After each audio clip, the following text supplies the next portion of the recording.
Bem-vindo ao vídeo Exercício solicitado, lançamento vertical de um projétil.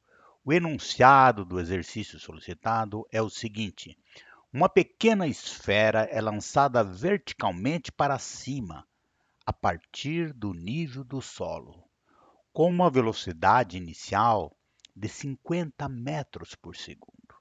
Despreze a resistência do ar e considere a aceleração da gravidade g igual a 10 metros por segundo ao quadrado para determinar.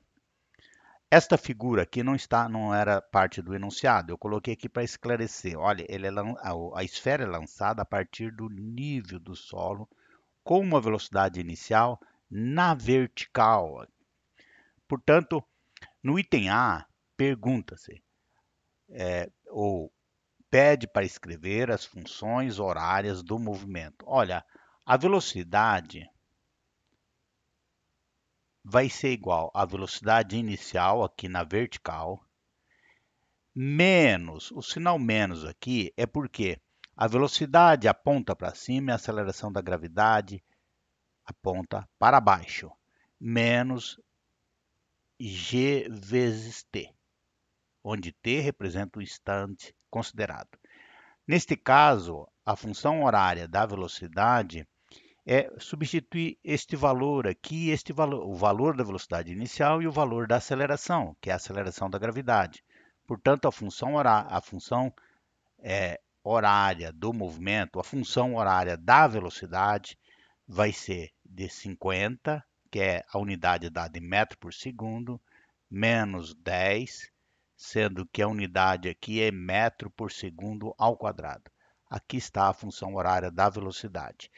E a função horária que nos dá a posição da esfera é, em geral, para este movimento lançado verticalmente de baixo para cima, eu vou chamar de y, essa posição na vertical é y0 mais v0 vezes t menos 1 meio de g vezes t ao quadrado.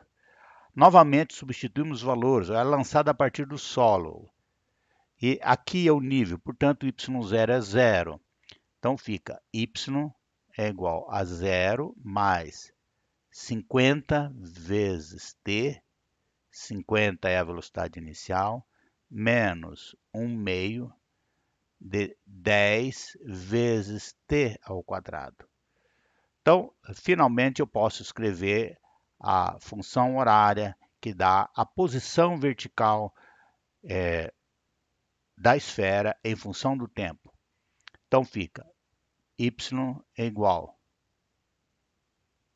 a 50 vezes t menos, simplifico 2 com 10 aqui, 5t ao quadrado. Aqui está a equação que nos dá a posição da esfera, a posição vertical da esfera, em qualquer instante, a partir do lançamento. Aqui no item B, pergunta-se o tempo de subida, isto é, o tempo para a esfera atingir a altura máxima.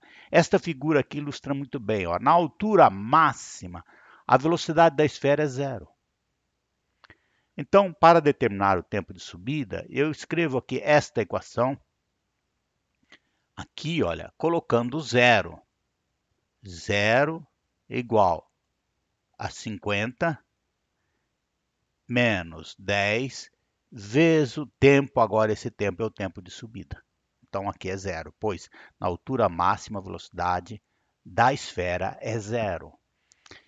E isolando o tempo de subida, você tem 50 sobre 10. Simplifica, o tempo de subida é 5 segundos. Isto é, a esfera leva 5 segundos para atingir a altura máxima. E no item C, pede-se exatamente para calcular, para determinar a altura máxima.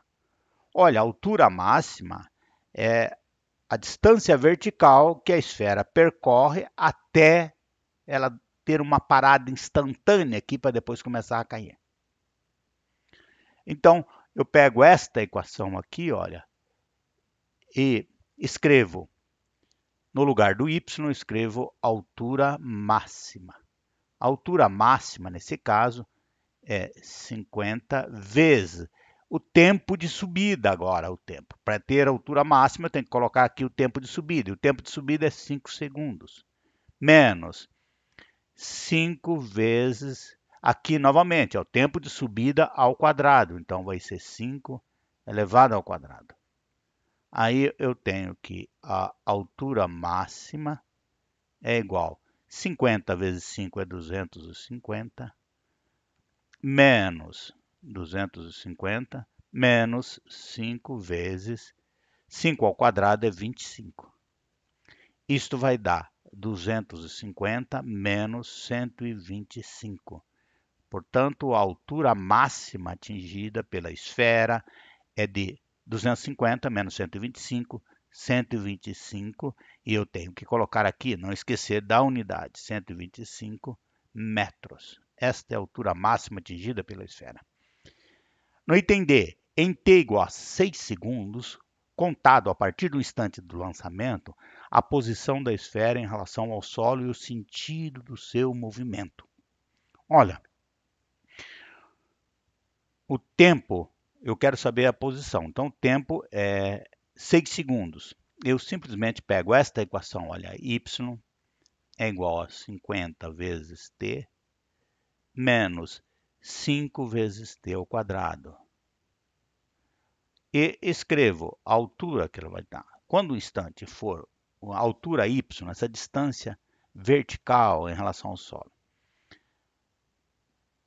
Aqui eu tenho que substituir t por esse tempo aqui de 6 segundos. Portanto, eu tenho 50 vezes 6 menos 5 vezes 6 ao quadrado. Fazendo a continha, 50 vezes 6 dá 300, menos 6 vezes 6 é 36. 6 ao quadrado é 36. Vezes 5 dá 180. Pode fazer a continha. Portanto, desculpe, aqui eu posso escrever aqui, portanto, que 300 menos 180 dá 120. Então, que posição que vai estar? Vai estar uma altura, esta altura máxima é 125. Ela desceu um pouquinho, pois ela levou 5 segundos para subir e começou a descer. Aí a pergunta, e qual o sentido do seu movimento? O sentido do seu movimento é de cima para baixo. A esfera está caindo. Então, é para baixo o sentido do movimento. Está apontando de cima para baixo, pois a esfera agora está caindo. Ela está à altura de 120 metros. Lembre-se que a altura máxima que ela atingiu foi de 125 metros. E, finalmente, no último item, o instante e a velocidade da esfera quando esta atinge o solo. Olha, o instante em que ela atinge o solo é simples. Como aqui, olha, se diz, despreze a resistência do ar, o tempo que a esfera levou para subir é exatamente igual ao tempo que ela leva para descer. Portanto, o instante em que a esfera atinge o solo vai ser 2 vezes o tempo de subida. O tempo de subida foi de 5 segundos. Então, 2 vezes 5. Então, o tempo de subida é de 10 segundos. Pois, lembre-se, o tempo de subida é igual ao tempo de descida quando se despreza a resistência do ar. Agora, ele quer saber a velocidade da esfera. Olha, basta você substituir aqui nesta equação, olha. Velocidade da esfera é igual a 50 menos 10t. Olha, o tempo, o instante em que ela vai voltar a atingir o solo é igual a 10 segundos. Portanto, é 10 segundos após o lançamento. Então, eu ponho 10 vezes 10. Desculpe, aqui, ó, 10 vezes 10. Então, vai ser 50 menos 100. E a velocidade com que ela atinge o solo é igual a menos 50 metros por segundo. Olha, menos 50 metros por segundo. Aí você pode perguntar, por que negativo? Negativo porque agora ela chegou aqui, ó, ela atingiu o solo aqui e o sentido é oposto ao inicial. Então, em módulo, a velocidade com que ela partiu, a velocidade de lançamento, é igual à velocidade com que ela atinge o solo, só que sentido oposto. Por esse motivo está o sentido negativo aqui, que nesta equação aqui, adotou-se que para cima era positivo. Olha aqui, ó, 50 é positivo. A aceleração da gravidade é negativa, que atua para baixo, então foi menos 10t. Portanto, aí está o exercício resolvido.